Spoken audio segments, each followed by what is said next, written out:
As we slowly switch over from the screen, Restream is having some fun today. Hey, y'all. Welcome to Sick of This Shit Publications. I'm Nick Paro, not your dad, joined by my friend Will Fullwood. And it doesn't seem like we're live on Substack yet. What is going on? Give me a second here. Let's see what happened. I think world is being weird right now. Let's see. Why are we not starting? View stream. Where's my stream key? Sorry, everybody. For some reason, we decided not to put the right stream key in on Intelligent Masculinity for Substack. So it's going to start here in a second. Just give us a moment here. I think this will only be on this recording, and for whoever's here with us on YouTube or Twitch, welcome. It's Intelligent Masculinity on Sick of This Shit Publications. I'm Nick Paro, not your dad. We are now live on Substack as well with our friends. Hey, y'all. I've got Will Fullwood from the Contraband Wagon with me today. We're going to have a really, really good, fun discussion like we always do in all of these conversations. Hit that heart as you come on in. Will, do you mind introducing yourself for everybody before we get into any topic of discussion today? I would love to. Thank you for having me, Nick. For everybody, my name is Will Fullwood, creator of The Contraband Wagon, where I'm changing the conversation on race. I am an anti-racism activist, formerly a community college professor, formerly a K through 12 educator in New York City. And this is a pleasure and an honor to be here to talk about intelligent masculinity with my man, Nick Paro. Thanks, man.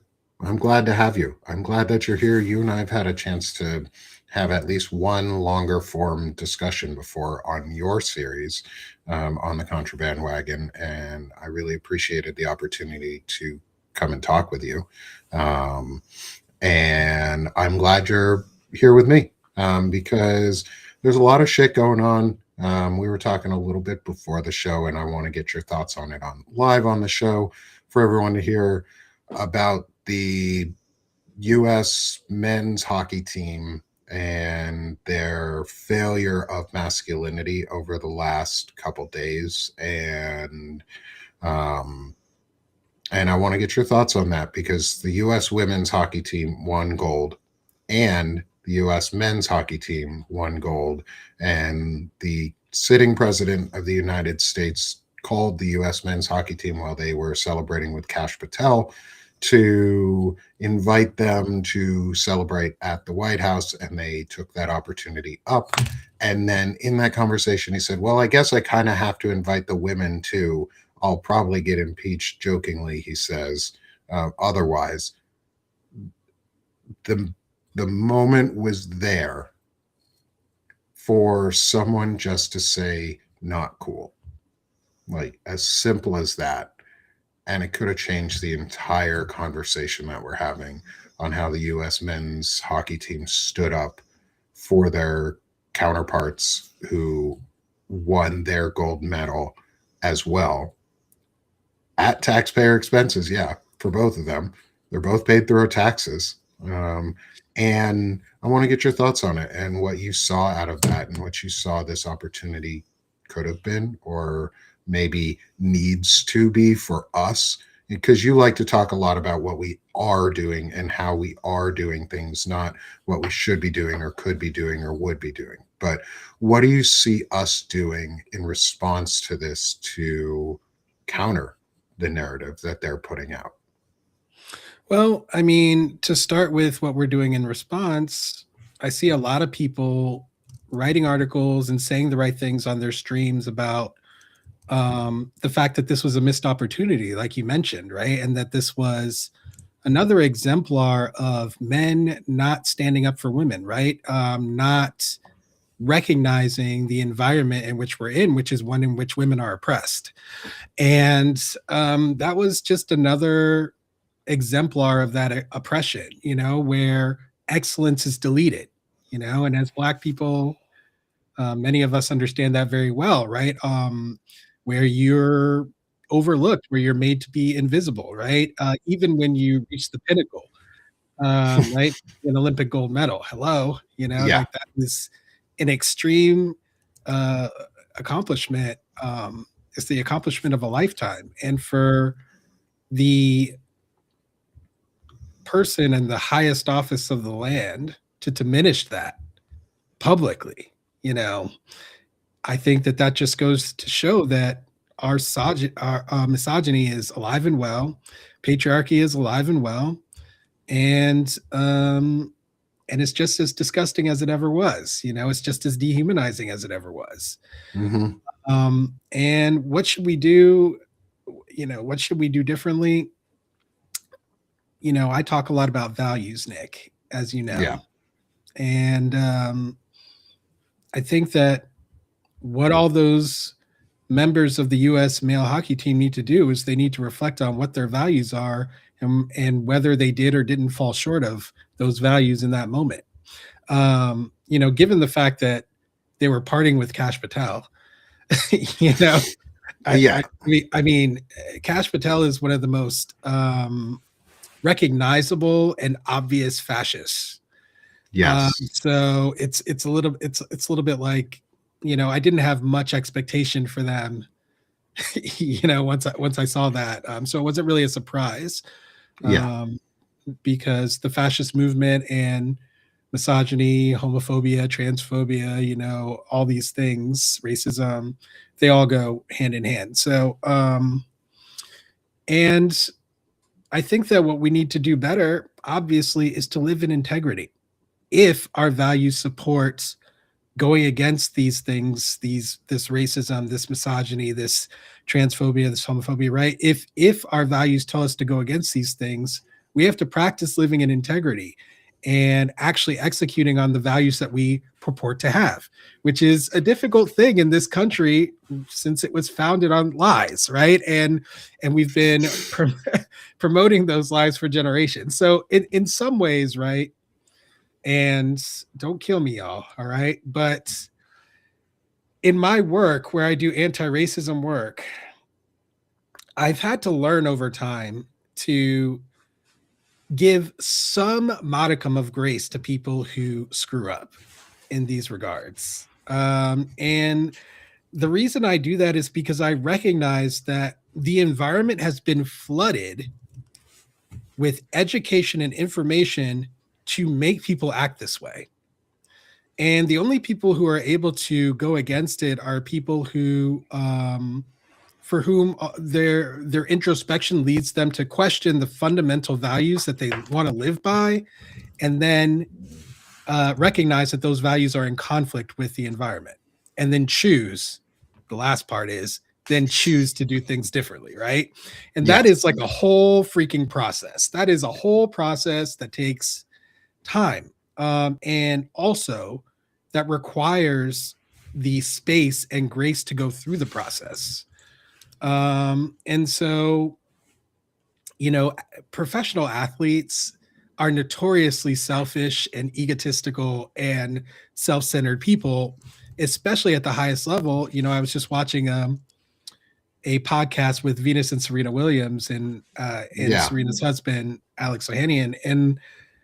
And yeah, they were just explicitly talking about that selfishness that's required to be a professional athlete, to be the best. And Serena's like, I don't like calling it selfishness. I think it's growth. You're growing towards what you want to do. And she's exactly right about that.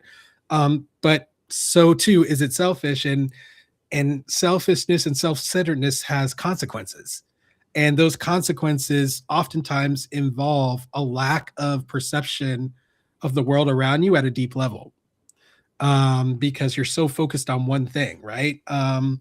And understanding something like misogyny in the environment, a system of patriarchy, a system of white supremacy, these things require that same level of interest and curiosity and focus that they give to their Olympic sports, right? And generally there's no time or space for people to do that work, right? Like most people don't get that at school, they don't get it at home, it's not reinforced through media oftentimes.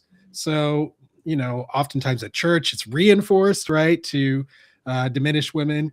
So, yeah, I mean, it's just that's the environment. And this was just yet again another reflection of that environment. And I hope it helps people to, reflect upon their own values and their own beliefs and, whether they're willing to accept this environment. And through the years, we've seen that, yes, a lot of people, a lot of men, a lot of women too, are willing to accept things being this way. And for my part, all I can say is I don't accept it, and I actively fight against it. And actually, this example reminded me of something from my own life that happened when I was riding the New York City subway, and I saw a man harassing a woman and trying to physically touch her and get up on her in the middle of the subway.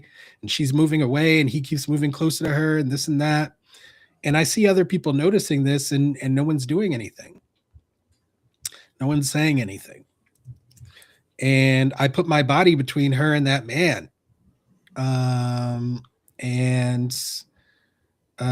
this guy was definitely stronger than me and whatnot, but I wasn't going to allow, her to be unprotected in that moment. It was a choice that was based upon my values, and my values include fighting against misogyny, fighting against patriarchy. And yeah, I stepped between them, and eventually he kind of backed off. It did take a while. He stood his ground for a while, and so did I, and eventually he did back off. And she just quietly thanked me. And the day went on, but it was something only the three of us kind of were involved in that. And even though the train was full, nobody else acknowledged that anything happened. And I've been in that scenario many times, Nick, where I was the only actor, stepping in to try to do something in all kinds of scenarios. And I'll continue to do that. And I want to teach other people to do it. I want to first acknowledge the courage that it takes to do those acts, because you have to be uncomfortable, or you have to put yourself in a situation where you are uncomfortable to live up to a lot of your values. Like, to actually act on and live your values, you have to sometimes be the one who is really uncomfortable in a situation because you're doing the right thing. The right thing doesn't mean the easy thing. It means the right thing to do. And so first, let's acknowledge the fact that it's really courageous, and thank you as just another individual who would act in those and has stepped in those ways before. Doing that sends a powerful message to the person that you're with, that you're just a safe, good person, whether they know you or not. And I also want to really touch on what you said sort of at the end in passing, and that was, you then just went about your day afterwards. You got a quiet thank you and you went about your day. You didn't ask for anything in return for doing the basic. You didn't demand respect or demand more space for yourself. And I'm guilty of going, oh, well, I did something nice, I want something in return. You stepped in and just said, I'm going to do the right thing. And nothing was demanded or expected afterwards. And you got a thank you, and you were able to move forward in your day. And you both let me make a point about that. So yeah. The reason why that was enough for me is because in my mind, right, what I did there was not necessarily for her. What I was doing, I was living the values that I chose for myself, right? And those values don't allow me to just watch what's happening there and do nothing. So even though, of course, I wanted to protect this woman, she was a Black woman, everybody pretended like she didn't exist and then nothing was happening to her. And I wanted to step in, but I was also doing it for myself, because these are the values that I've chosen for myself. I wouldn't be the idea that I would need some kind of outside acknowledgement of what I did, that was like non-existent, because I've already gone through the process of kind of whittling myself down to the fundamental values that I want to live. And when they're implicated, that's between me and me. You know what I mean? And yeah, this woman was involved and she was in danger, and I was able to, protect her to a certain extent. But the origin of that was my own individual personal values. And so that's why I could just go along my day, because even stepping in, that was also me going about my day, right? Yeah. That was part of me going about my day. It's like, okay, this came up. I'm going to live my values the way, the person I am, the way that I am, and that requires me to step in, Hmm. And I think, thank you for building on that explanation of why it was okay that it ended after that. Like, I think that's really important, because what I've found, one of the big lessons I found from all of these discussions, is true masculinity, especially true intelligent masculinity, is doing it when, and this is a lesson I learned a while ago too, on my own in all of this and in my growing, is doing it, being intelligently masculine requires you to do it at all times, especially when there's no return. Nothing comes of it, especially in those moments when you're just doing the right thing because it's for you. The value itself is doing the right thing, and that in itself is the reward. And so that's one of those things I found, is like that self-awareness. And you've hit on it really well before we've even gotten into any of the questions. And this is going to lead to a really good interview and really good discussion around these questions. Is just the self-awareness aspect and that self-reflection, and for me, that's a huge piece of it. And is one of the questions I'll ask you later, is the how do you self-reflect and self-evaluate yourself. And that's the ability to know that you're doing your actions because they're your values and not for somebody else, even though it did benefit her and it benefits other people too in the process, is but you were living up to your own values, so you were living with the consequences of your actions and values. And in this case, the consequence was you helped a woman protect her, you helped protect somebody, and you didn't compromise your values while doing it. Exactly. So Exactly. And it did require courage, like I had to put my body on the line, but there was no mhm, hesitation, guys. I didn't hesitate. Why? yeah, Because I already have settled, and we'll get back to this, I'm sure, when we talk about self-reflection, but yeah, I had already settled what my values were. I already knew what I was going to do, because I decided already, and so then I had to just act. yeah. No, and I think that's amazing. So let's get into some of the questions. Let's start our actual question set. So, hey everyone, as you've all been here, welcome. This is Intelligent Masculinity on Sick of This Shit Publications. I'm Nick Paro, not your dad, joined by my friend Will Fullwood of the Contraband Wagon. And this is going to be another great discussion. We've had obviously an example of what intelligent masculinity looks like already. We've also had an example of what fragile, weak masculinity looks like in our early discussion around the U.S. men's hockey team, and the unwillingness of one of them to just stand up and say, yeah, not cool. That's all it would have taken to change the entire conversation. All it would have taken was, yeah, not cool. But they didn't. And it No. is not lost on me that the team is pretty much all white, and the women's team is very white as well. Obviously, hockey tends to be a lot more white folks than anybody else. However, it was again a moment of white men in a time where white men are the problem, continuing to perpetuate the problem when they had the easiest opportunity to just say, not cool. They had the easiest chance to listen to what others have been thinking. No, we gotta, yeah, group think in the locker room sucks, but that's an excuse.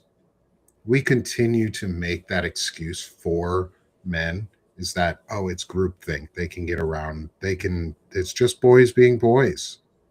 We never say that about a woman.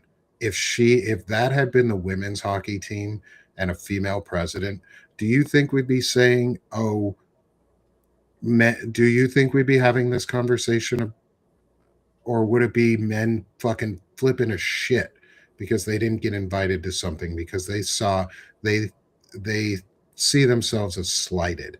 Like, Right. locker room talk is such a bullshit excuse that, like, I know I'm thank you for the comment on it, and I saw your palm face um on that one, Ziggy, was because locker room talk is fucking bullshit.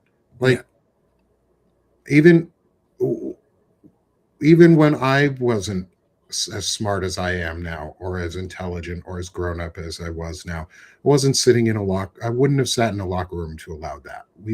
I've seen shit like that. Like, we've settled shit like that with friends. I've been to soccer camp. I understand what hazing looks like. I understand what making sure your friends stay in line looks like when you do things on, like, on scale. Locker room And, talk is bullshit. and again, it's not comfortable, is it? Right. You know, when you have to call out your own friends, you have to call out your own people that you love, when you have to call out yourself, Mm-hmm. these things can be definitely uncomfortable. But, in the end, living in integrity with yourself is going to be just a far better way of living for yourself and everybody else, in my opinion, and Yeah. in terms of like whether we're doing good or evil or whatnot, like to me, that's even a separate inquiry because frankly, whatever you choose, good or evil, just live it. Live it with integrity, live it with authenticity, and let everybody see who you are. And then we can deal with all the rest, your Yeah. decisions. Yeah. And integrity is a huge thing in all of this. And this is, we're exposing people now, or people are exposing themselves to have no integrity and showing it themselves. Whereas we are figuring out, or have figured out, and continue to figure out what it means to live with integrity with ourselves and live by our actions and values and stand up for them and speak loudly, because we've been told, at least men wise, have been told enough, specifically white men at this point, because a lot of us are the problem, is we've been told by our counterparts what they need. We've been given the keys to the car. We've been given the car. We've been given one that's fully fueled up, that has tires, that is ready to go, that has snacks, that has the directions already input so we can't get lost, that'll fucking park itself. We know what we need to do. We've been given all the tools. We just need to accept them and use them. And that's all we're asking of men to do. It's just suck less, is my phrase that I've started. It's a It's good all you phrase. really have to do is just suck less. It's Like, a really good phrase. I like that, Nick.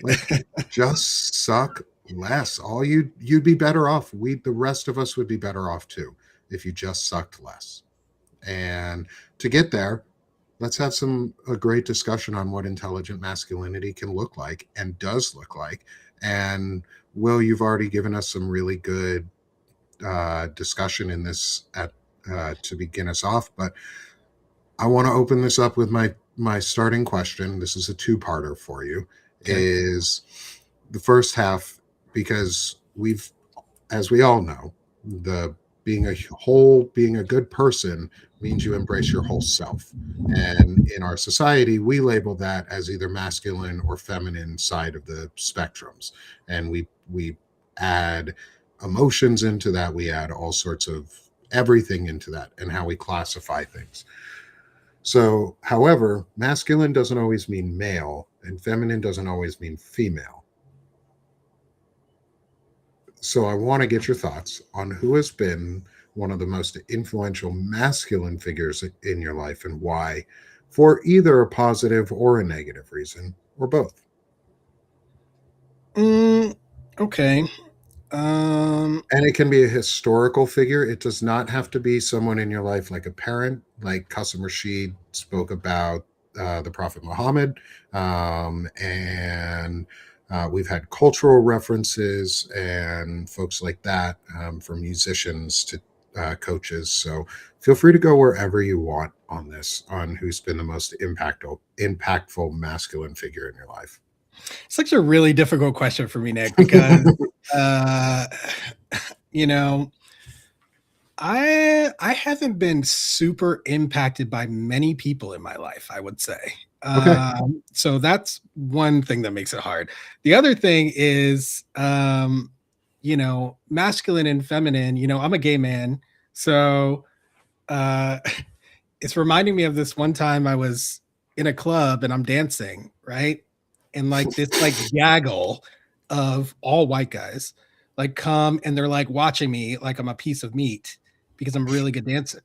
And I'm dancing and I'm using what people would consider masculine moves, right? Yeah. Like the movements that I'm making, like I'm purposefully doing masculine moves, and everyone's like, all the guys are like, okay, yeah, this is great, right? And so at one point in the song, I decide consciously, I'm going to start doing all feminine moves. And I switched up the dancing in an instant. I started doing all feminine moves, and they scattered like roaches, bro. They all scattered. And there was one guy off in the distance kind of watching this all play out, and he was just like, flabbergasted by what had just occurred, and I just like looked at him and I was like giving him a thumbs up. Like to me, for me, like, yeah, I understand that masculine and feminine are a thing, but they're kind of just like made up, and so I never kind of leaned into anything like that. I don't have like a lens through which I look at something as masculine or feminine. Like I it is not something that is um in my mind, but I'm still going to try to answer you anyway because you asked. So I would say the first person who came to mind when you asked me is actually one of my oldest friends from college, Matt. And my friend Matt is like stereotypical racialized white dude, army brat, like, tall, muscular, like, good looking guy. You know, and he is one of the very first people I came out to as a gay man. Okay. So I realized that I was gay myself early on in college. Hey, Brandon's in the chat there. I just talked to Brandon on his Brandon's show. awesome. Yeah, I just talked to him about that on his show. You guys can watch that. It's on my feed and on Brandon's. And yeah, as soon as I realized it sitting on my dorm room bed, I walked outside of my dorm and I found him and I was like, "Hey, by the way, I'm gay," And he actually didn't believe me. It was quite funny. He did not believe me and he thought I was just playing a prank, and like he just like wouldn't believe me, and it took the whole day until he was like, "Okay, this is real." But the reason I bring him up is because he has shown through the years an ability to, despite growing up in a largely conservative environment, right, and whatnot, he's shown a lot of ability to self-reflect and to make changes to the person he is and how he shows up, Yeah. based on learning new things. And um, he has saved my life. And he did that. He has just shown like a value for life and a value for truth and a value for integrity and a value for kindness. And he does that in a way that exudes strength. He does it in a way that is both strong and like unassuming somehow. You know what I mean? Like Mm-hmm. he's not in your face, but he's in your face, and you can't like ignore him, but you also don't feel intimidated by him. It's it's kind of like just like a kind masculinity that that is very strong. And I always appreciated that about him. And I always felt comfortable with him because he was always able to, like I said, reflect and then change based on, an examination of his own values and whatever new information comes his way. And I just really appreciate that. That's really awesome. I if you're comfortable going into it, as you mentioned, he saved your life. Yeah. And if you're comfortable going into this, could you expand upon that, what you meant there? It's such a silly story too. And Oh, so yeah, awesome. I will tell you. There was alcohol involved. Okay. And That's fair. yeah, so anyways, I was like drunk and dancing in somebody else's dorm room. And as you can see, dancing is a theme. I love it. And I used to do it a lot, want to get back into it at some point. But I'm like spinning around and like going crazy and stuff. And in that moment, we're having fun. My friend Matt is there, and he has basically a premonition that like I might be like I might get hurt, Okay. So he sees this helmet. There's like this military helmet because the guy whose dorm room we were in was in ROTC. And he grabs the helmet and he straps it on my head. And I swear, Nick, not 3 seconds later, I trip and I fall, and my head would have been through an iron spike that was Oh exposed on the shit. bed. Like legitimately, I would have died. I would have been dead. Jesus. Like it literally hit the helmet. I was saved, and we were just both just like, "Holy crap, that was insane!" How did that happen? Yeah, that it was a very wild, random happening. But like, he had my back, and like it's just like a reflection of how he's been with me. He helped me start the contraband wagon. Oh, that's awesome. He was one of the very, very few people who was supporting me from the very beginning, like 5 years ago, and it's not like he knew a ton about race back then. He learned so much from being on the show with me, from hearing the conversations, from helping me find guests, from coming on and being a guest himself a couple times. And, it's just I really applaud him for his ability to transform, because when you are exuding masculinity, in my perception, I don't think you can be static. I think you have to be transforming and growing and elevating yourself to really display masculinity. And as part of that, I think you also need to be able to acknowledge, your missteps and your mistakes, which is always a part of learning and growing, Yeah. and he really has all those qualities. He showed me that through our friendship, and I just love it. That's amazing. I love that. I love that you have that in your life, and that you have a friend like that. Yeah. So let's go to the second half of this question, since I'm putting you in a harder spot because it's not something you normally think around. Looking at the other end of the spectrum is, who has been the most influential feminine figure in your life? That's a harder one. I gotta think about that. Who is the most influential feminine figure in my life?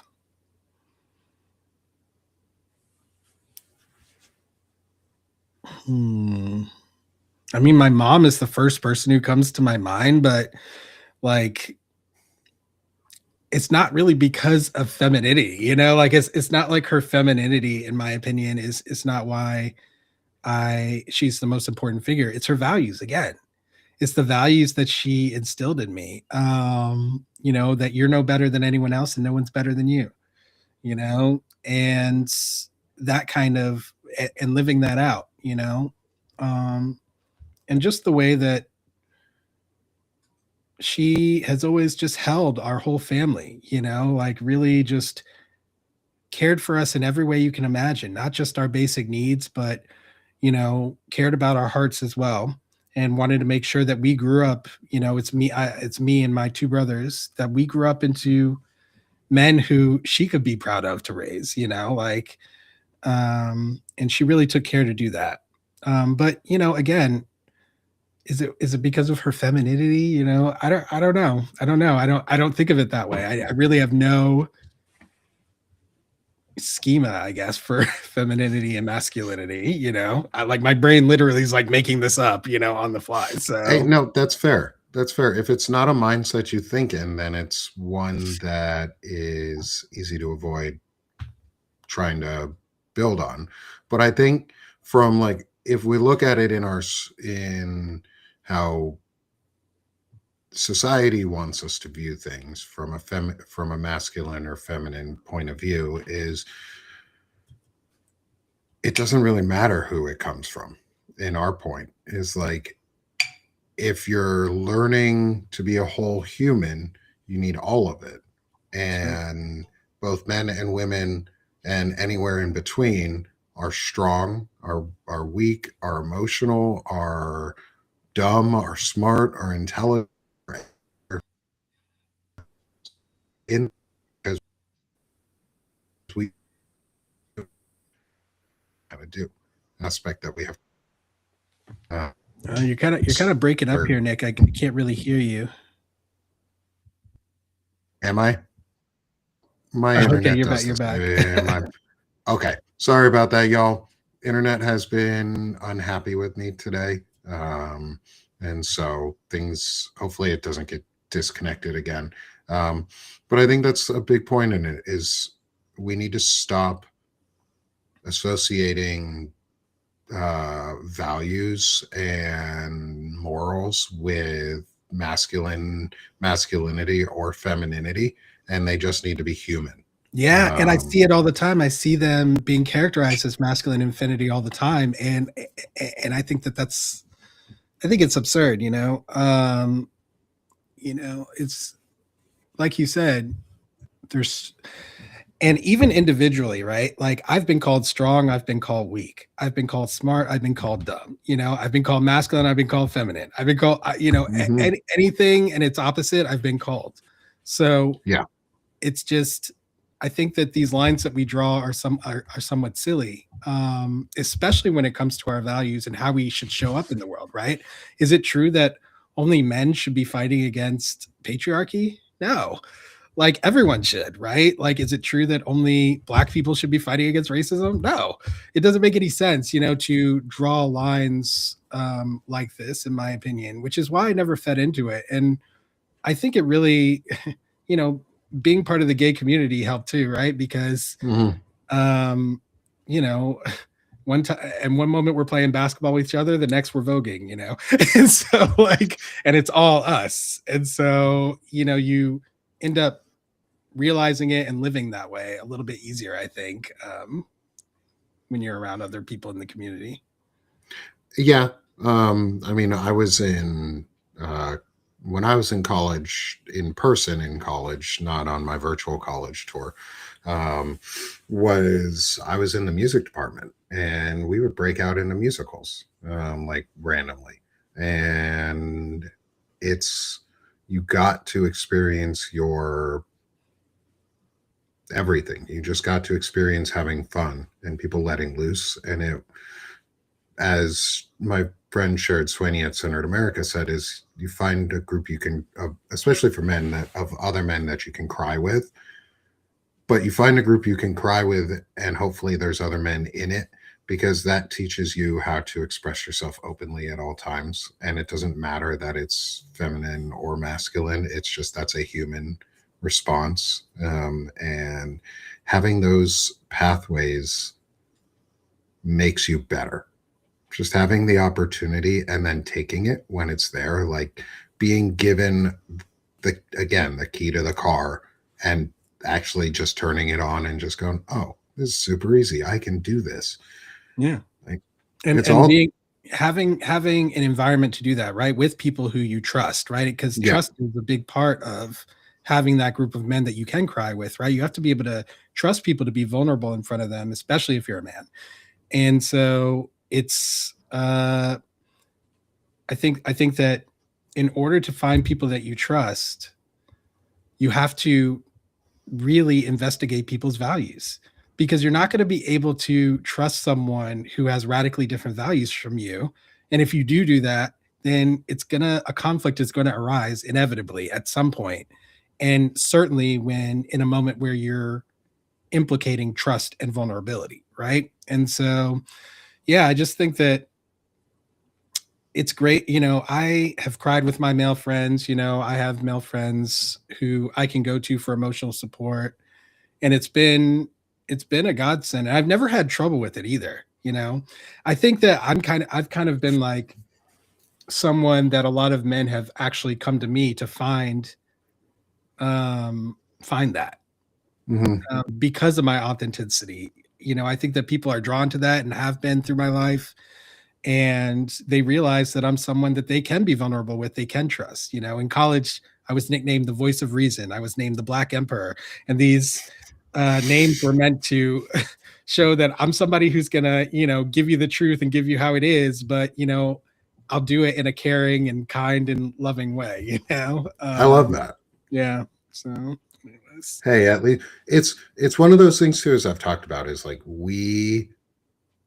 if you actually live your values and your values promote positivity and promote better humaning, others see it and acknowledge it very easily. Like it's very apparent to those or for those who do those things, because it's visible. It's visible on your character, but it's also visible on your like actual person.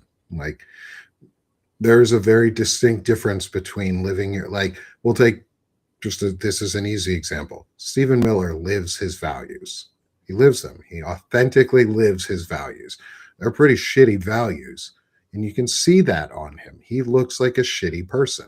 Oh, yeah. He looks terrible, and he looks just ugly, to be honest. In my opinion, he's add demonic. Demonic.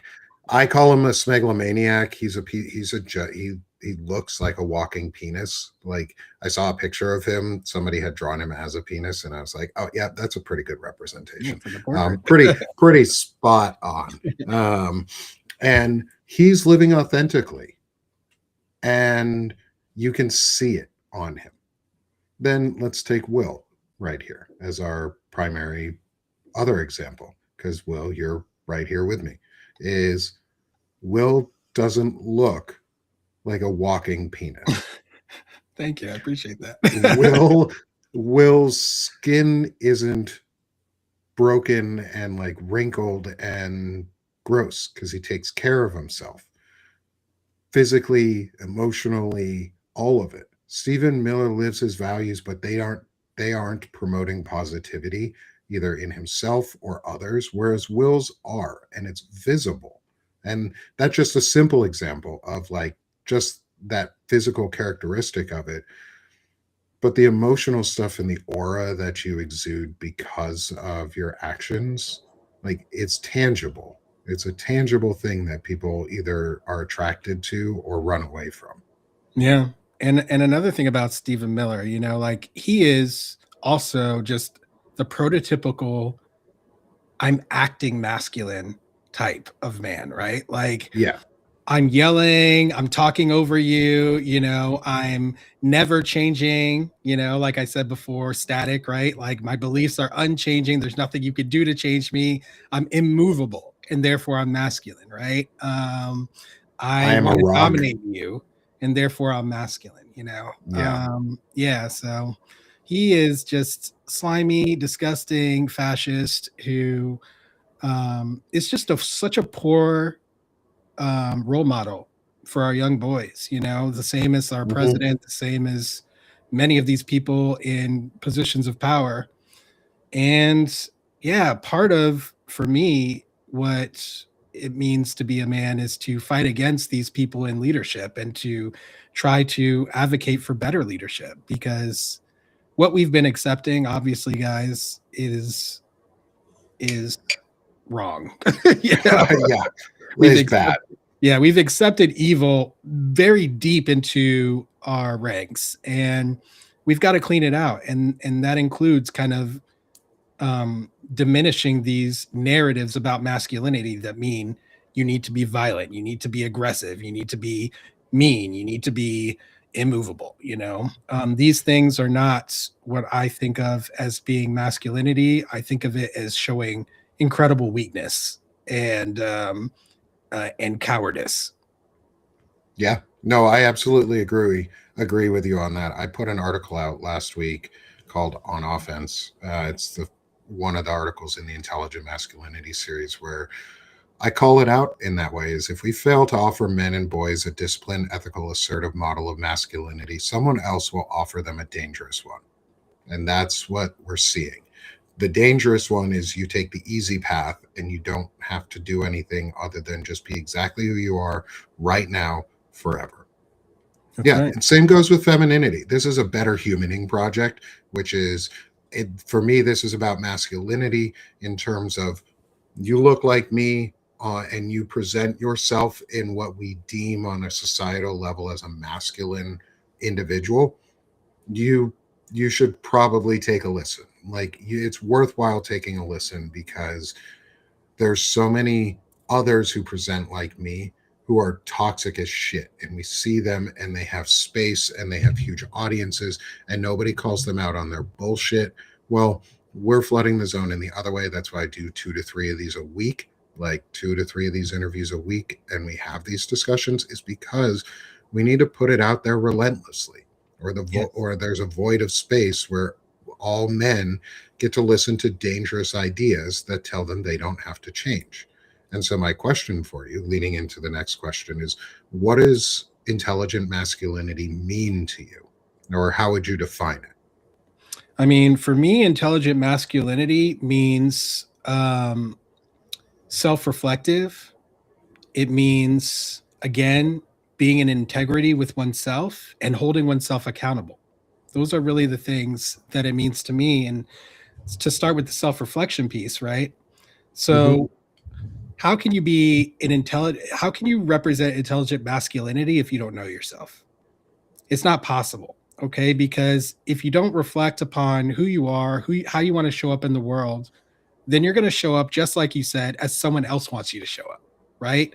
As the Nick Fuentes of the world want you to show up, as the Sneakos of the world want you to show up, or whoever else, right? Like these online influencers who talk about masculinity. That is where a lot of these young boys are getting their influence from. And that's who they're believing they should show up as. And part of the problem with that is because they're just taking in messages, right? But are they reflecting on those messages? Most of them are not. Most of them are just accepting, right? And it's not really possible to exhibit intelligent masculinity, in my opinion, without that self reflection piece. Because in an environment that is rife with misogyny and misogynoir, right? Um, the only way to fight back against that when the environment is saturated like this is through your own self reflection, and your own decision to be different than everything around you. And so, yeah, self reflection is a critical part of the intelligent masculinity. And then being in integrity with yourself, right? So you self reflect, you find out these are my values, this is what I believe in, this is what it means to me to be a man. Then you got to actually live it, right? You can't just think it in your mind, and this happens in the race context all the time that I see with people doing. It's like, oh, no, I'm not racist, I'm not this, I'm not that. But then your actions, your words are not reflecting that reality that you're trying to present, right? So what is reality then? The Yeah. reality is what you do, not what you think you not what you think you are. And so living in integrity is incredibly important, and that's another part of intelligent masculinity. And then the last part is accountability, because we all slip up. We all make mistakes. Okay. Less and less over time if you're growing and learning, right? But part of the human condition is making errors. And so you have to accept that, and you have to hold yourself accountable when you make those errors. And you do that by acknowledging the mistakes that you made, by making any kind of repair that you possibly can, and then making a promise to yourself to do better in the future. and then actually doing better in the future. And that goes back to holding yourself in integrity, and that's like the circle of accountability there, you know. So yeah, that's what it means to me: self-reflection, being in integrity, and holding yourself accountable. I think that's a really well thought out answer on that, and I want to expand on it here with a question from the chat, which I think is a good one, from our friend Cheech, which is, wouldn't you say intelligent masculinity will change as you get a different perspective? 100%. I think that's exactly right. And that's why earlier I was talking about this as a process, right? Because um you know, it's part of development to understand what intelligent masculinity would look like, right? Like you're not Yeah. like born knowing it.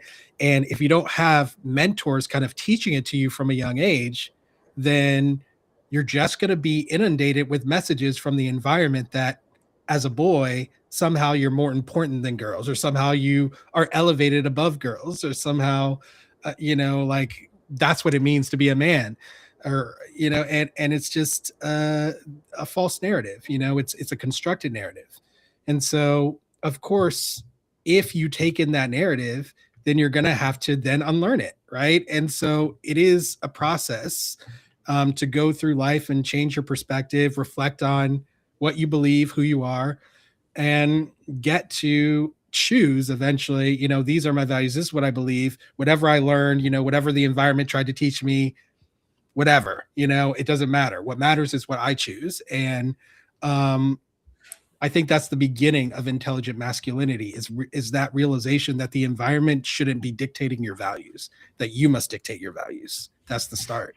So yeah, I do think it's changes as you gain perspective, because once you Yeah. have that realization of this is who I am, right? These are my values, then you can start picking away at the habits you formed, the thoughts that you used to have, that don't align with those values that you've chosen. And that's when you shift your perspective over time.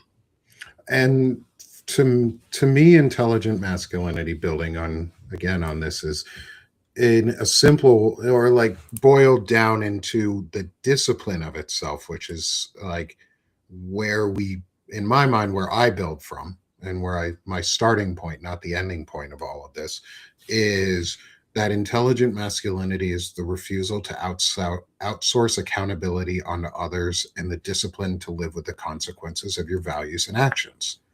And that, the reason I kept it broad that way was because it's not a strict set of rules that we follow.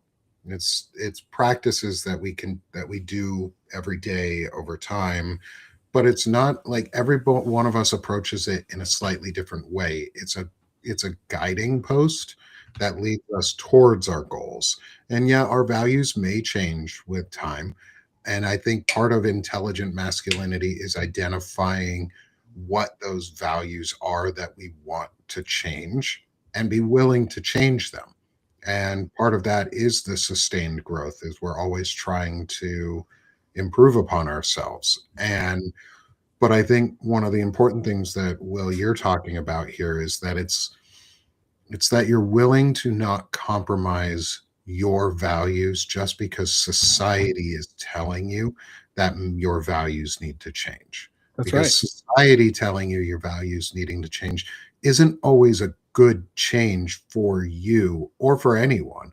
Like right now, society is telling us to try and normalize pedophilia and normalize child sex trafficking and the abuse of girls, and turning women and girls into less than human.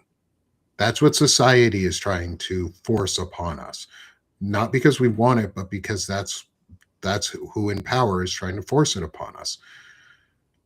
It's still upon us to have a discipline where we live with our values and our concept, and endure the consequences of those actions that we take to support them. And so I'm not going to let my values change, at least because society told me I needed to. I'll let my values change if I identify that that value is doing harm to others. And it sounds a lot like you would agree with me on that point I do. is, Yeah, I agree with you on that. I do. I would just say to the question of do your values change with time, right? Like, um, in general, I don't believe they do. And this is my personal opinion, so I'll explain a little bit more about that. oh yeah, Um, I think I'm not saying that they can't, and I'm not saying that they never do. Okay. But I think in general, they rarely change. Because what it takes to change your values are the foundation of your thoughts, beliefs, and actions. That's what your values are. So from the time that you're able to have thoughts, take actions, do things, right? You have already established some kind of value system, and your value system is malleable in that early stage of like childhood, right? And mhm, but it solidifies very early, in my opinion. This is just my opinion, okay? But I believe it solidifies very early, and then changes are much more difficult to make as time goes on. Cheech is saying mine have changed by my experiences over time. Yeah, and that's something that can happen. Okay, but what you have to understand is that the longer your values have been cemented, the less likely it is that an experience is going to change them. Cheech, your values change based on an experience you had probably because, and I'm guessing here, and you can say I'm right or wrong, but probably because that experience sparked in you some kind of curiosity that you chose to self reflect about. For instance, I had a guest recently on my show, Pup Morningstar, who talked about being indoctrinated into white supremacy, living in a small, rural, mostly racialized white town, and that it kind of caused him to be this person who was a bully, who, got violent with people, who, was making people's lives miserable. And at a certain point in his early teenage years, he had that moment of self reflection. And that moment of self reflection involved him being able to see the person in the future that he was going to be. He saw himself presently, and he saw what that meant about the person in the future that he was going to be. And then he realized that that's not the person that he wanted to be. So that sparked in him a curiosity about himself and how do I change myself and what values do I really want to have. And that is when that values discussion kind of was sparked for him. So it can be that some experience leads to you to that curiosity and investigation into your own values. It's just my experience because I have a lot of experience talking to people about their values through the years and whatnot. It's my experience that most people will find a way to defend whatever value they've taken on in the past rather than become curious and consider changing their values. I don't know why that is, I don't know if that's like external forces or anything like that are um, that are kind of controlling that. But for my own experience, my values of truth, of honoring life and creating an environment where life can flourish, of kindness, of love, of community, of learning, these are values that I've cherished since I was very young. And I've never let go of these values. I just have found that that is the same for people who choose values that are not in line with mine, that they choose those values and then it's very difficult for them to transform them. yeah, yeah. It takes a lot to evolve your values. It takes a very deep reconstruction, and I think that one of the challenges that we are fighting against and that we are actively working to deconstruct is indoctrination, is the indoctrination cycle of fragile masculinity. It's a choice. It's a purposeful choice that we went down, whether we intended it or not, but there was a choice that was made that turned this into the societal path that we were going on and encouraging boys down and then indoctrinated them into it. And we allowed figures like Nick Fuentes or Andrew Tate or Joe Rogan or others to take on active roles of leadership and mentorship for boys. We let them mentor our boys in these ways, and it changed. Plus, what is being taught in a lot of churches, what the values that are being instilled through Christian nationalism and pieces on those. There's a very broad like level of dehumanization towards women and anyone else, and a broad leveling of these values being promoted. How do you explain how children raised together can have vastly different values?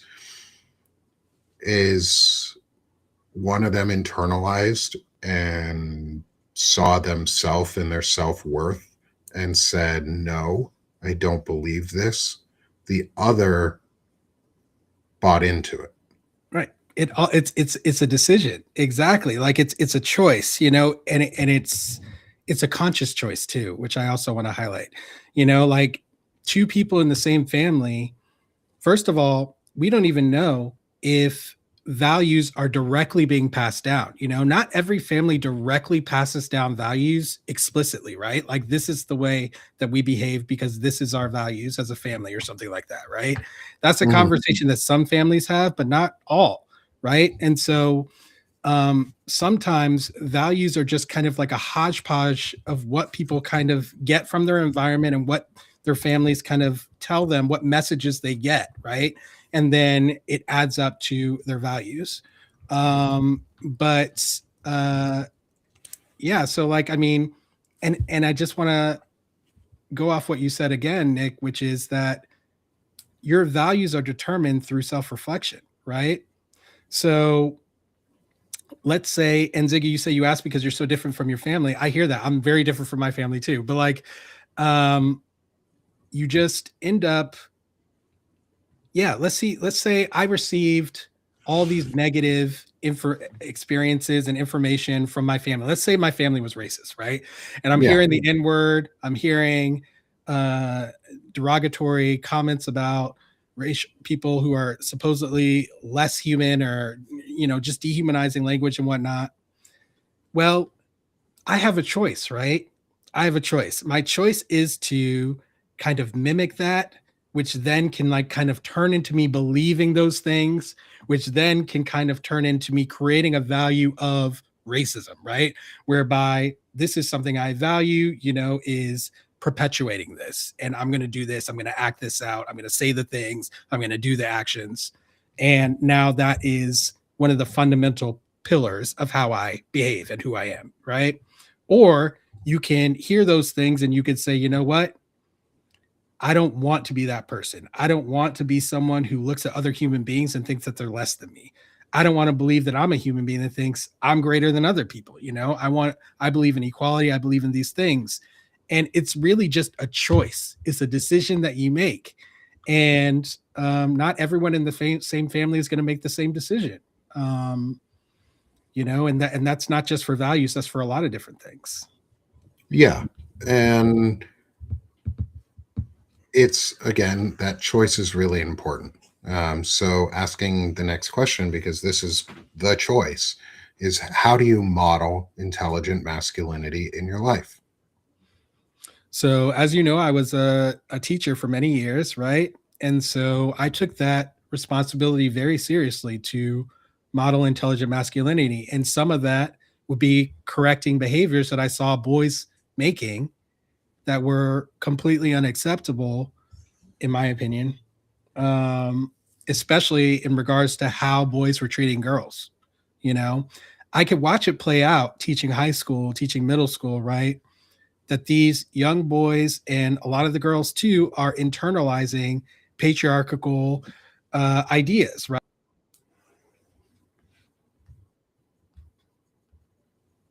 And he's back. Oh, am I? Oh, okay, we're back. And yeah. you're back. So we lost you at internalizing these patriarchal ideals. yeah. So you can watch it happen, right? The way a boy grabs a girl, the way that um, he may not let go when she says stop, when she says let go, right? Not respecting girls' bodily autonomy, um, diminishing girls' accomplishments, you know. And I had to intervene in a lot of these situations and kind of talk to the boys about reflecting, right? Helping them self reflect, helping guide them through a process of self reflection and think about how they want to show up in the world. And, going through exercises where they would think about, okay, if I show up in the world like this, what are the consequences? What kind of person am I?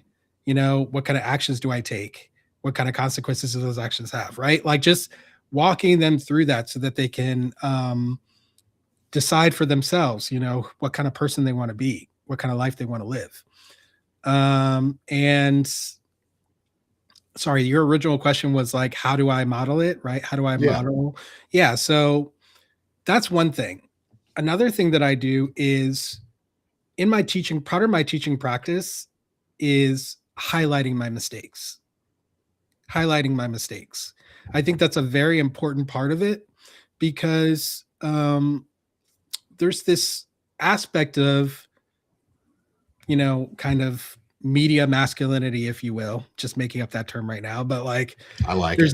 Thanks. There's an aspect of it that's like, performative perfection, right? Like even it, and you see it with, Donald Trump and a lot of these other politicians, just like never admitting to any fault, never taking accountability for anything.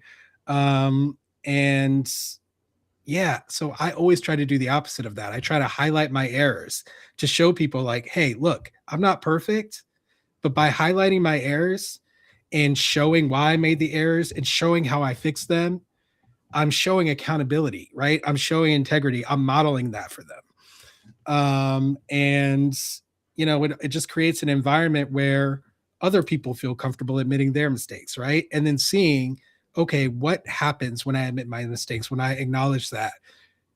Does the world end? Am I looked at as a less person? Am I looked at as being feminine? Am I looked at as, whatever it is, whatever stories, they've been telling themselves or the world has been telling them that they are because they acknowledge that they made a mistake. That all gets kind of, it disintegrates. It becomes illusory because you've now had an experience.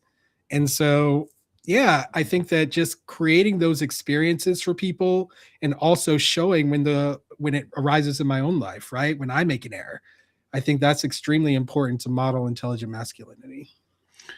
I appreciate that you gave space, like you've talked about at the very beginning, was you learned that you had to give space for growth in others too. Like if a mistake is made, that they need, if they're willing to get the correction, the critique, and then learn from it, you need to, people should be given the space to learn.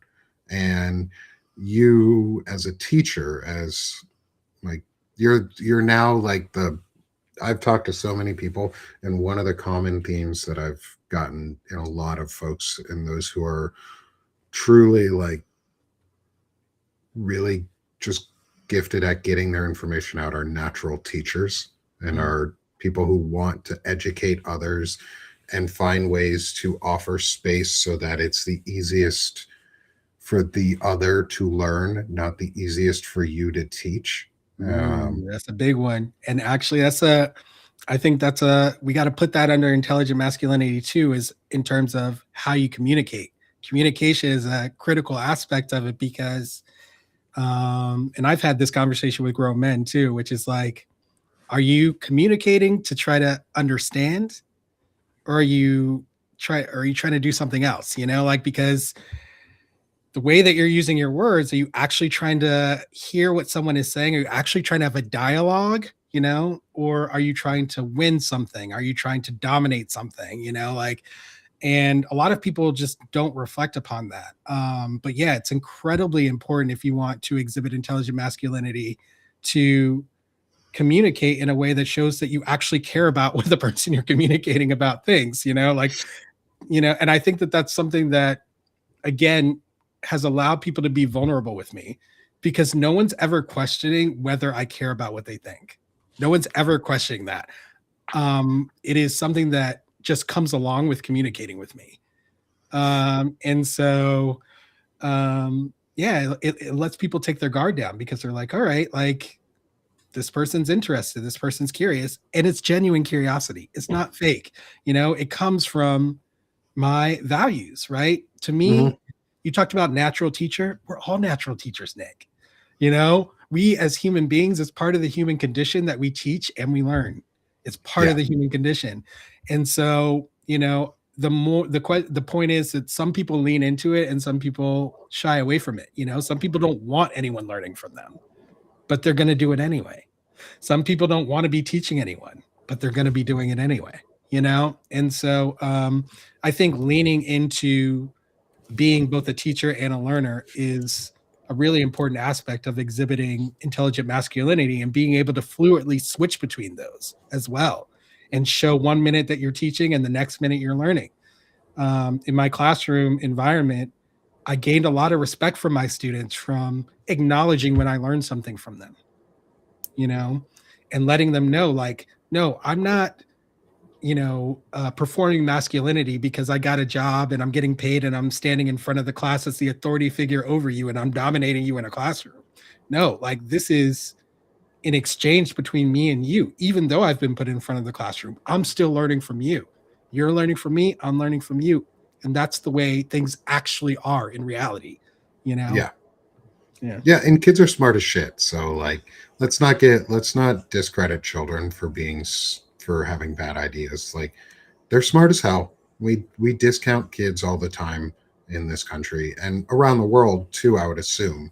I'm not from other places, so I cannot comment on what they do outside of the US explicitly, but we discount kids a lot here in the US and their intelligence level and how much they pick up on and what they know and don't know. And as someone who's gone through multiple college educations now and who has went through a primary level education in the US, like, the teachers I respected the most were the ones who admitted they made mistakes, because you knew that they were willing to be wrong and fix themselves so that you got taught the right thing too. That's because right. They weren't sitting there. It wasn't about their ego. It was about the knowledge and about the actual act of teaching. And that's a huge, huge thing in all of this. And I think intelligent masculinity requires ego death. It requires it. Like, you can't be leading with your ego and reflect intelligent masculinity. You have to recognize that you're not the main character, like, and you don't have to be the main character. Yeah. Like, nor do you have to be, nor do all the examples of people making themselves the main character and becoming rich and becoming famous or any of that mean that that's what you should be doing. And it's difficult because, our entire system here is built to make people believe that that is what they should be striving for, right? Is to make everybody worship them, everybody look at them, everyone want to be like them. That's what we teach people, unfortunately. There's this weird conflict between what we learn early on in our childhood years, right? Treat everybody with respect, don't hit, like, don't use bad language, all this stuff, right? And then by the time we grow up, all we see are all these examples of people who are using bad language, who are, diminishing people, who are dehumanizing people, who are just doing all the things that we were taught, not treating people as equal humans, like, just doing all the things that we were taught as kids not to do, lying consistently as a way of life, right? Like, and so I again, it just brings me back to what I also think is part of intelligent masculinity, which is giving people a certain level of grace. And I'm not talking about making excuses, or letting people off the hook or letting people escape accountability. I'm not talking about any of that. All I'm saying is, we must recognize that the environment has been set up for us to fail in teaching intelligent masculinity. that's our current environment. And so that's our starting point, at least in 2026. Yeah. Hopefully in the future we'll have a different starting point, right? But for now, that's the way it is. And so if we don't acknowledge that that's the way it is, right, then we're going to end up beating our head against a brick wall trying to teach people intelligent masculinity. Okay. Yeah. Go ahead. Yeah.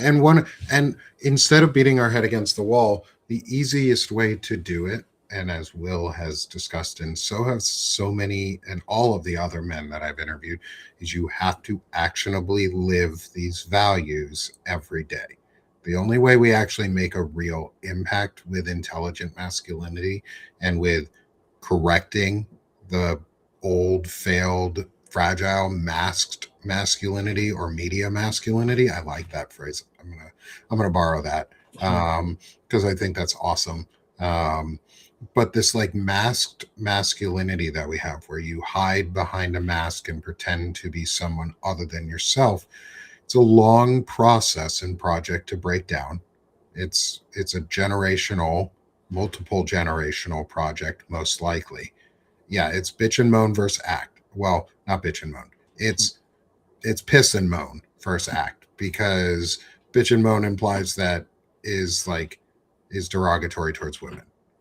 That just is. But and I'm not going to say it in that way. What I'm saying is the piss and moan and just sit there and do nothing and pretend like you want to make a change and then not actually confront anything in your life. You're just wearing a mask. Just like all these ICE agents, just like all these men who are out here just acting like Stephen Miller and things like that. It's a generational project, and that's okay. We have to be willing to admit where we're at in our starting point. And as we do it more and give more men permission to follow the model of intelligent masculinity, more will do it. Like that's the that's the that's the key, is men were given permission through generational traumas and generational indoctrination to act like this, to be like this, to be this mask of a man. We're doing the opposite. And it's going to take concerted effort on a lot of our parts, more than what we already have.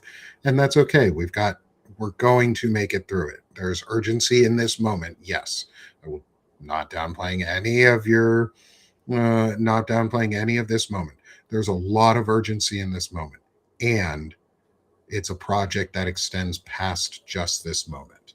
I want my son and his sons and their sons or their friends, or my son and his friends, to take what I'm modeling or trying to model in real life, and what Will is modeling and trying to model in real life and others are doing.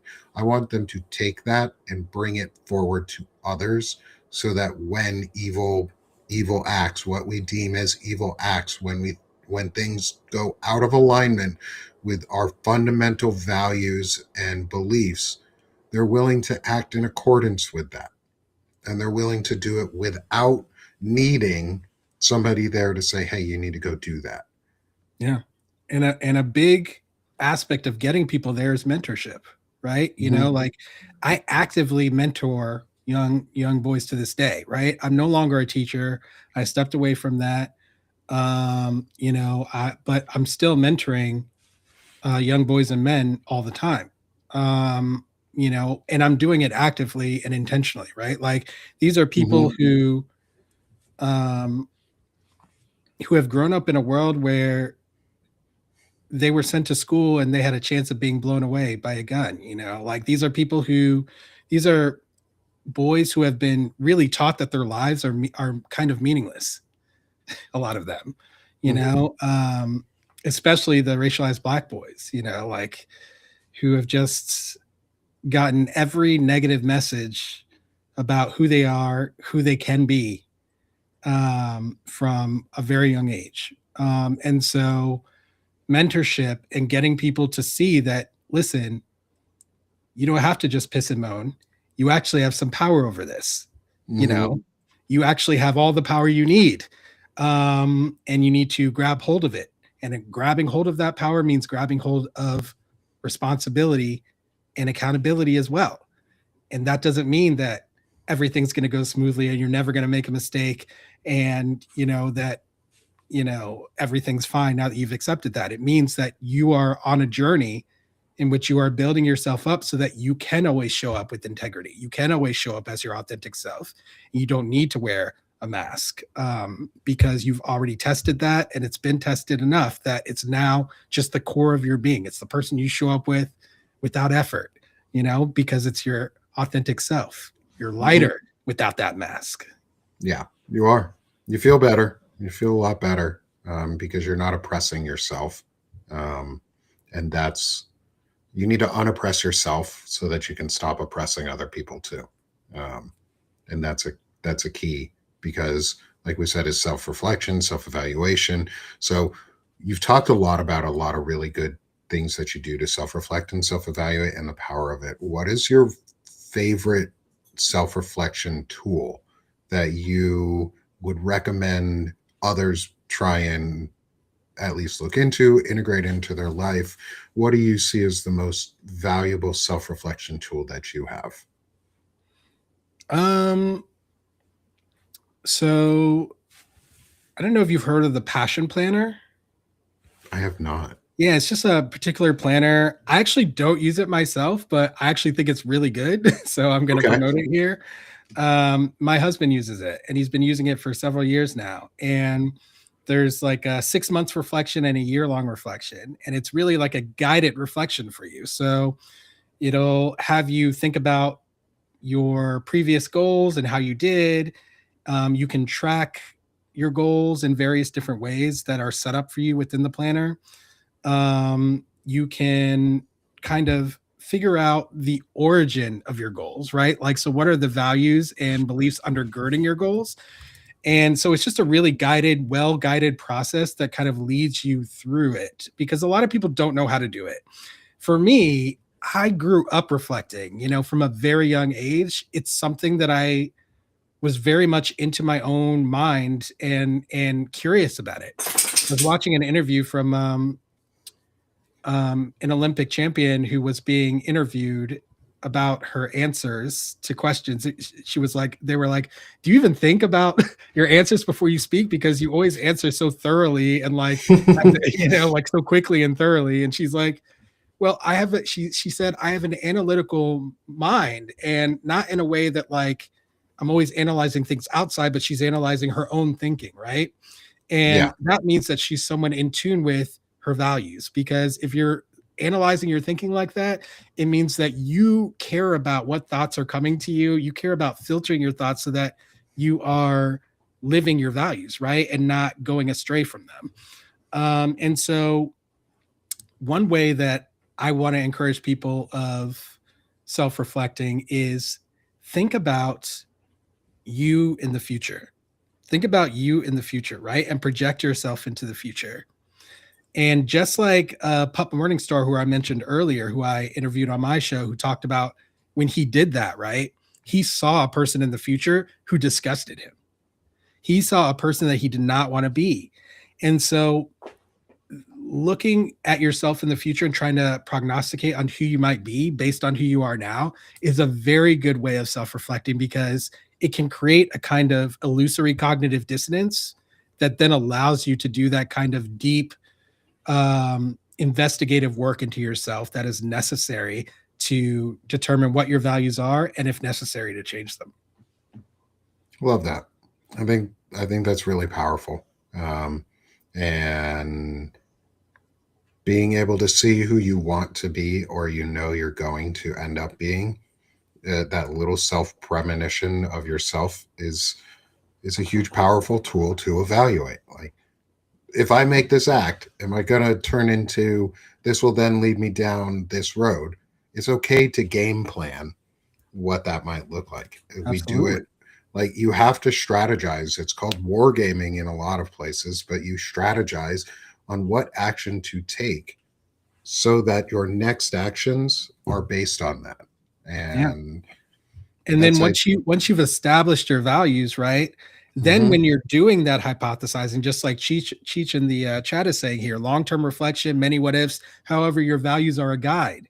Your Yep. values become your guide in looking toward the future. And then you're just no longer needing to really like do the same level of reflection. You're stepping into creation then, because you know that what you're creating is in line with your values at that point. And Yes. that to me is the fundamental nature of a human's power, is the power of creation. Yeah. We can imagine what we want and then we can create that. And if we can do it in line with our values, we're going to become exponentially more powerful.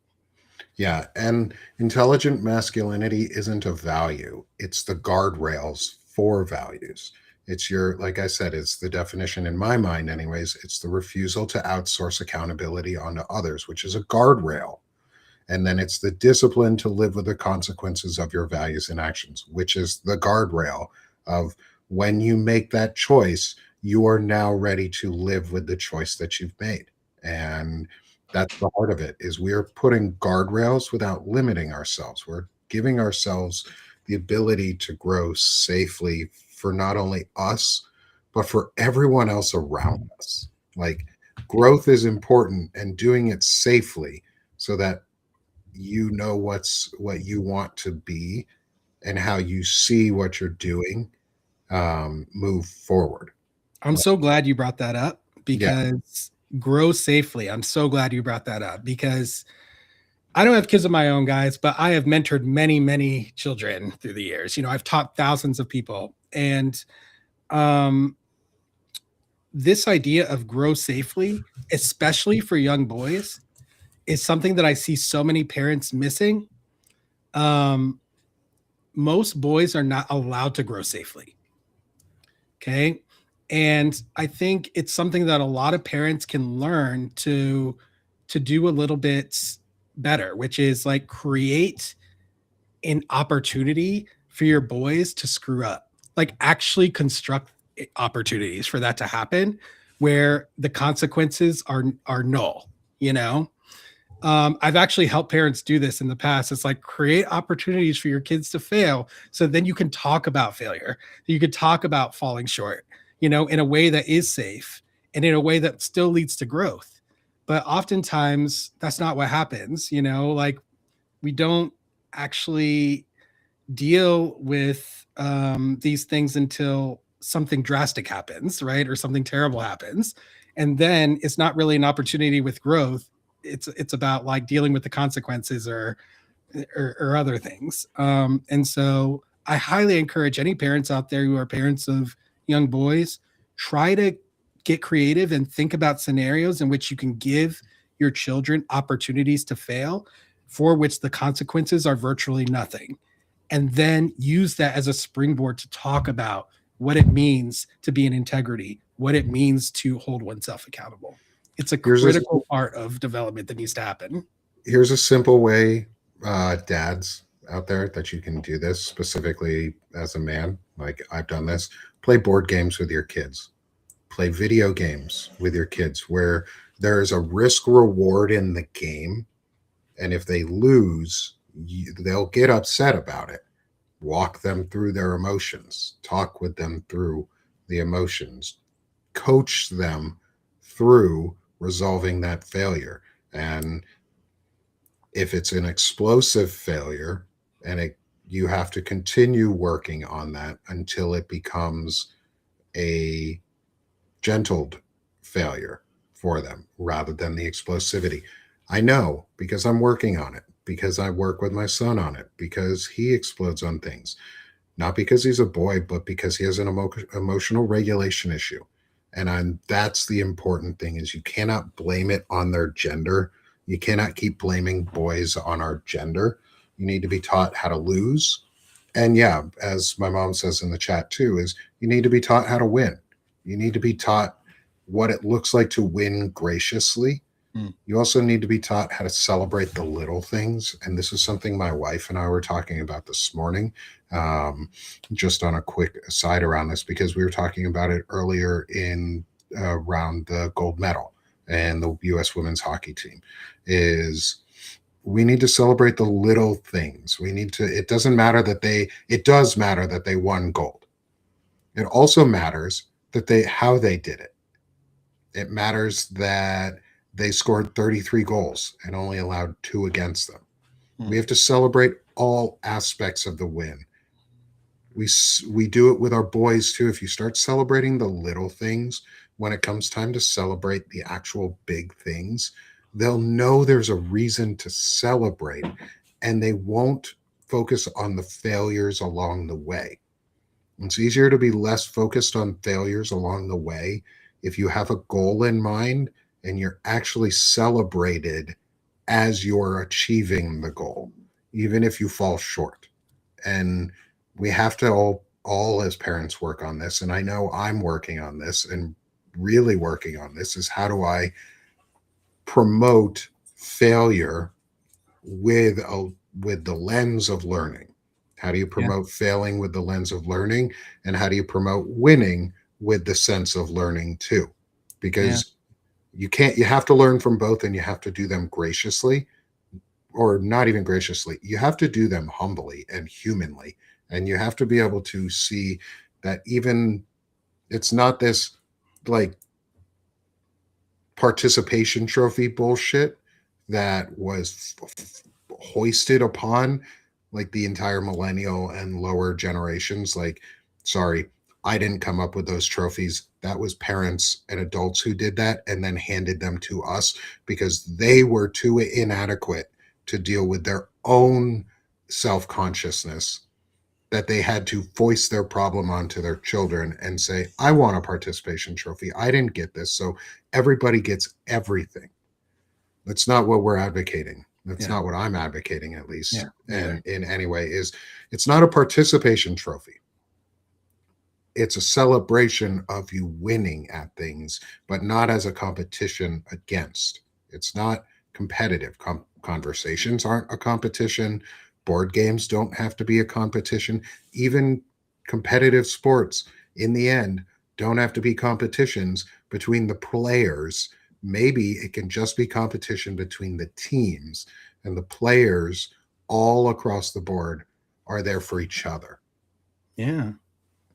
And one of the biggest competition is the competition between you and yourself as well. You know, like, I mean, it's, we got to change the way that we kind of frame things sometimes in order to combat, like I said, these environmental pressures, to align ourselves with narratives that create this environment where women are dehumanized. You know, that's what we need to do. And, you know, I try to do it as much as I possibly can. You know, one of the most recent conversations I had was with, you know, a 9th grader.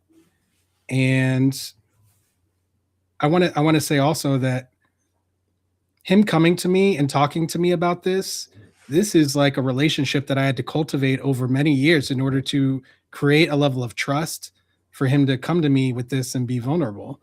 And what he was coming to me with was basically, you know, these are not his words, but this is what it was. His friends and him were having a conflict of values. That's what was happening. And he was talking to me about it. And I didn't tell him what to do, right? I asked him, and this is another thing that I think is good practice when you're trying to mentor young boys.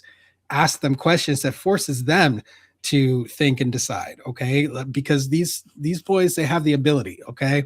They just need the prompting, you know, the guidance, the facilitation.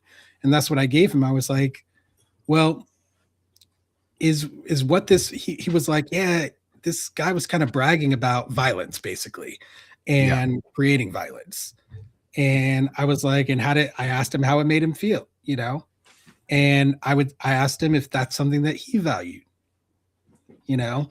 And so I was just guiding him through thinking about his own values and what kind of person he wants to be and whatnot. And I talked to him about how when someone is your chosen friend, right, you take on characteristics from that person and they take on characteristics from you. And that's part of what it means to be in a relationship. So if someone is doing things that are outside of your values, then you need to do something about it. You cannot let it lie. You decide what to do about it, you know, like, and, you know, I asked him what he wanted to do and we talked it out and we came up with a plan. Right. And so just guiding people through that process sometimes is necessary because we can't expect people to just do it themselves. I don't think that that's a reasonable expectation in this environment or any environment, probably. Like, it's part of our Yeah. job, right? Is as elders to guide the next generation. I know a lot of that has been lost. Like a lot of kids are out here, and really their true life experience is that no one's looking out for their future, and it's a shame. And we need to kind of think, for those of us like myself who don't have kids, right? It doesn't mean that you can't be a mentor. It doesn't mean that you can't help shape the values of the next generation. So I just want to throw that out there too. Yeah, I think that's where like all of this comes together. Is it's the stewardship aspect. It takes active participation to steward the next generations forward, to teach these things. And if we are unwilling to stand up and model, build, hold the line, and be active participants in it, that stewardship is handed over to dangerous voices and those who are willing to set the examples that we know to be wrong, where our values very clearly do not align with. We have given space on a societal level because we've allowed it to take hold, and we didn't step up and say, nah, we're done with this. We're going to put these voices out and promote. We,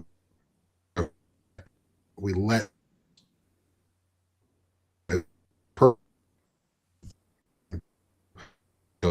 what they are now.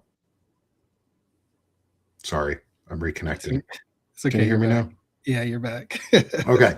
Sorry about that, y'all. As I speak into the disconnection of It's always like at a critical part too, when I'm like listening so closely. And then I lose it too. Is all of this in the end, it's a guidepost. It's a guiding principle. It's a set of guardrails that allow you to live your values and actions. It's a set of guardrails that you need to teach people, because if you let there be a void of space, somebody's going to fill it. Yes. And that person isn't always going to be a good actor. They're going to just fill that space because they can, and no one has said no to them. And that our accountability is not negotiable. Our strength includes containment, like self restriction and self regulation, and participation is required. Like masculinity is proven in community. It's a communal sport. It is a team sport. It is a team game that we all need to be a part of and be willing to play. And if there are bad actors on the field, we have to get them off the field. We have to be the team that is the biggest and the loudest. And so intelligent masculinity isn't always loud, but it is forceful and it is accountable, and it's coming and it's here. And not even it's coming, it's here. And we're going to continue promoting it forward with folks like Will. And so this is where I'm going to shift gears a little into my favorite segment of our questions. And thank you for staying along with me. I really appreciate of course. Yeah. the time. And everyone in the audience, thank you for being here with us for this this really enjoyable conversation. Again, every time I have these, I learn something. I learn a lot of things, and I really appreciate it. And so this is my favorite part, because growing up, I was a choir kid, or I got dared into becoming a choir kid by a friend, a male friend of mine who was a vocalist. He and I were good friends growing up. We played sports together. We were good friends, hung out all the time. He dared me in high school to sing, and I tried out for the men's choir. I got into the men's and the select choir in my high school. And then we sang a clarion call to action every year after that. And it was the Mulan's I'll Make a Man Out of You. It's the Let's Go Girls for men, or at least choir boys, of like, hey, let's get down to business. let's get down to business. Let's go do some shit. let's go let's go live our values and live our act and do some actions. And the chorus in there is pretty fun. And if you look at it from not just a physical aspect, there's some really good emotional and intelligence pieces that you can gather out of it. And the answers to these questions have been a lot of fun for me. Hopefully for the folks that I've asked them to. But for me, I get a lot of enjoyment out of the questions from these. So the chorus is a four-parter, and so we've got four. These are sort of lightning round questions for Okay. you. All right. Of go as deep or as not deep as you want into this, Okay. because they can be really fun. So here we go. What does it mean to you to be as swift as a coursing river? Swift as a coursing river. When you're swift, that means there's not barriers in your way. You know how do you get those barriers out of your way? Through what we talked about: self-reflection, living in integrity, and being accountable. When you're doing those things on the regular, you're not encountering barriers. You're just acting, you're executing, and you're flowing. You're in that flow state. Love it. Love it. That was a great answer. All answers are great. And that one was a really great answer. Um, how do you embody the force of a great typhoon? Ooh, the force of a great typhoon. Um, by being relentless and persistent. You know, people think that most people's expression of strength, right, is violence. That's like where most people's mind goes to. But there's a greater power than violence, and that's the power of love, because love is steadfast, persistent, insistent, and indefatigable. So that's what I think of when I think of that kind of strength. Love it. Next, how are you as strong as a raging fire? And I will qualify this question so that it's clear or clearer on this. This is a when I hear raging fire, I'll frame this for you, is I see a well-contained but strong, powerful fire, not something that's wild and out of control. So using that framing, how are you as strong as a raging fire? Okay, this is actually going to be a long one. Okay, so Good, good. I love it. um, so as part of some work on myself, I engaged in some programs with the Mankind Project. I encourage everyone to look that up. I mentioned them to you before, Nick, when I invited you to their Zoom meeting.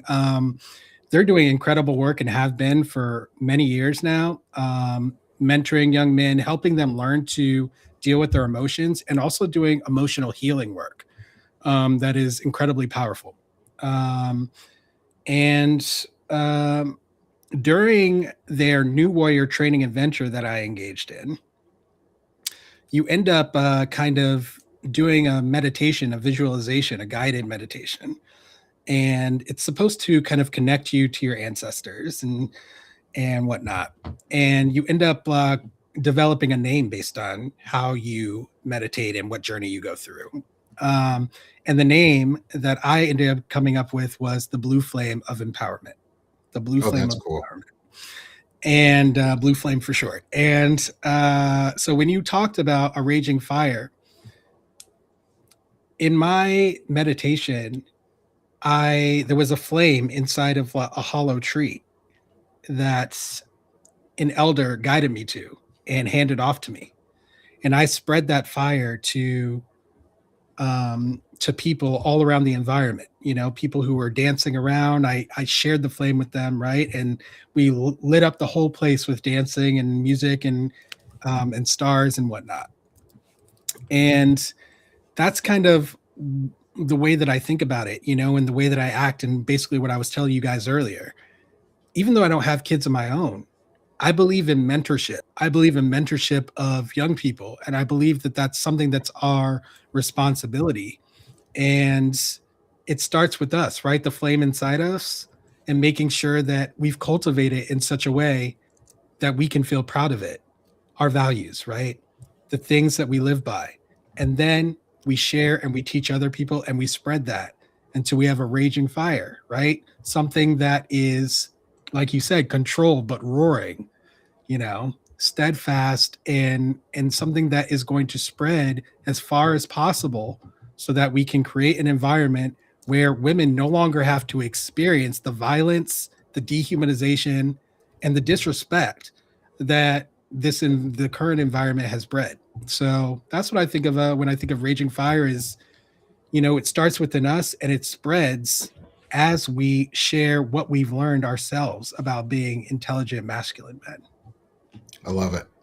And our final question from this one is, how are you as mysterious as the dark side of the moon? Mysterious as the dark side of the moon because I'm a human. Humans are shrouded in mystery. We're looking for mysteries everywhere else, but all you got to do is look right at yourself, look in the mirror, look inside yourself, and there's an infinite number of mysteries that you'll be able to discover. And so don't forget, guys, that introspection is a continuous process. Learning is a continuous process, and it's always going to include failure, and it's always going to include success, and it's always going to include growth, and it's always going to include sadness and grief, and it's always going to include joy and empowerment. So embrace it all, and that's what it means to me. Love that. Thanks, Phil. That was fantastic. And my final question of the day for you in all of this is, where can people find you and how can people support what you're doing? Because I really enjoy promoting folks and getting to put others' content out there too. I have built a community of folks who are incredible and come back quite often, pretty much every show. So thank you, all the folks who are here on nearly every show and on all the replays and posts. And you guys are amazing. How can folks in my audience support you? And what can people do to get your work out there? Yeah, thanks for that. Thanks for making space for that. The Contraband Wagon, guys, is the name of my movement. It's an anti-racism movement. Very similar to what we talked about in terms of guiding people, facilitating learning about masculinity, right? And intelligent masculinity, and making sure boys investigate their values, solidify them, and then live those values out while holding themselves accountable, right? It's a very similar kind of thing that I'm doing with the Contraband Wagon in the race context, allowing people to educate themselves on the subject of race, because that's a continuous process. Even me, who's been studying it for decades, I'm learning new stuff all the time.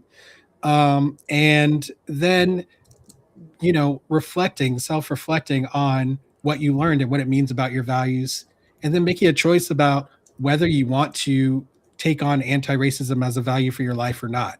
Okay. And then being accountable for that choice.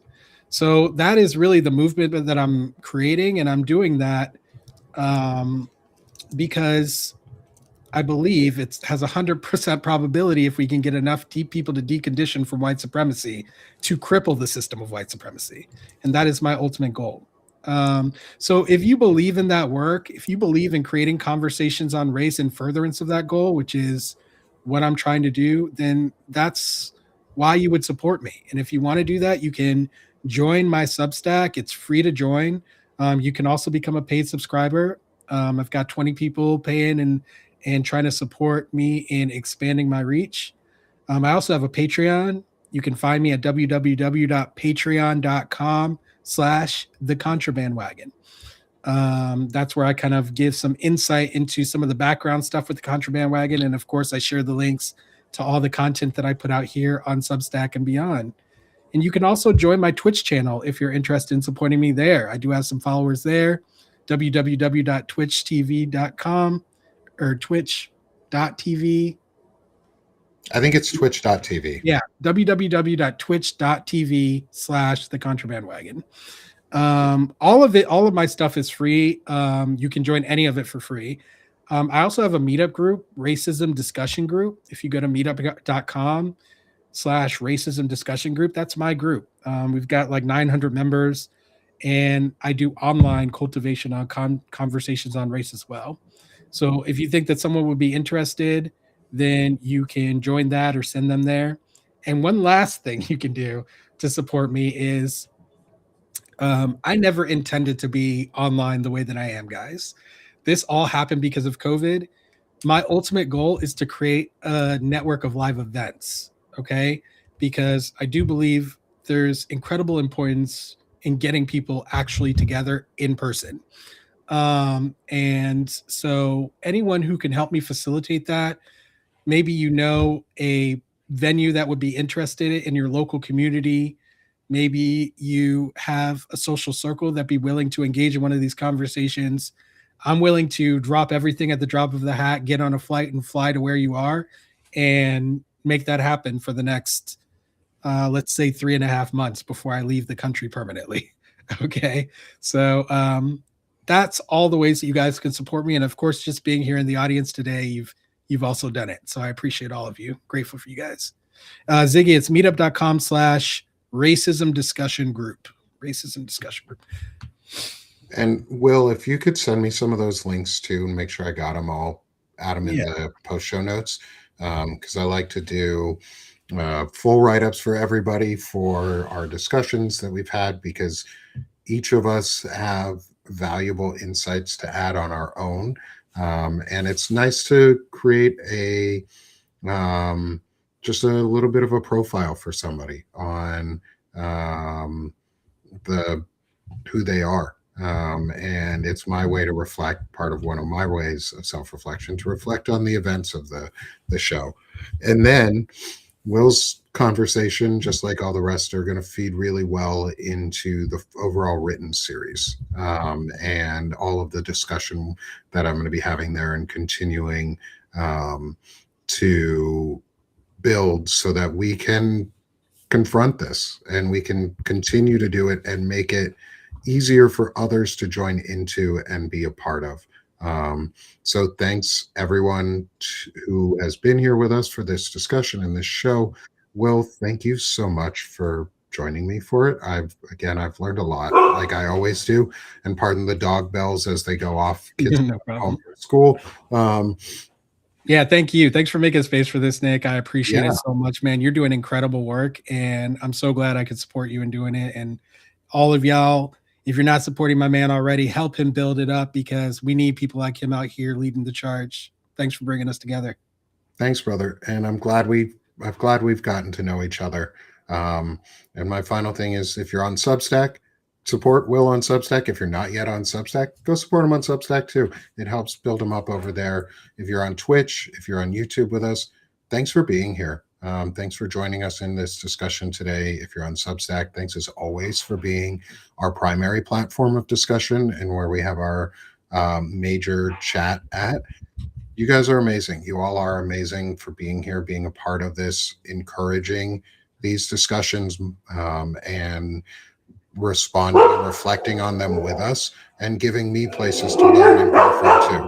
And apologies as the dog bells continue to go off. But thank you to everyone who's here, and Will, thank you for being a part of this incredible discussion, because it's been a lot of fun. And I cannot wait to sit and reflect on this and write up, probably tomorrow, maybe the day after. I've still got to finish writing Jack's review up from last week. And so please, thank you all for being with us. Come subscribe to Will. If you're on Substack, hit the chyron in the top left corner to subscribe to myself and Will, and become a part of this movement, become a part of this activity to change what we can do, and what we are doing. And so let's stop being sick of this shit, folks, and let's start doing this shit. And that's what Intelligent Masculinity is trying to do. We're trying to do the shit here that needed to be done a while ago and needs to be modeled and done consistently. So thanks everyone for being here. Will, thank you so much. And we will see you all again later. Have a great one.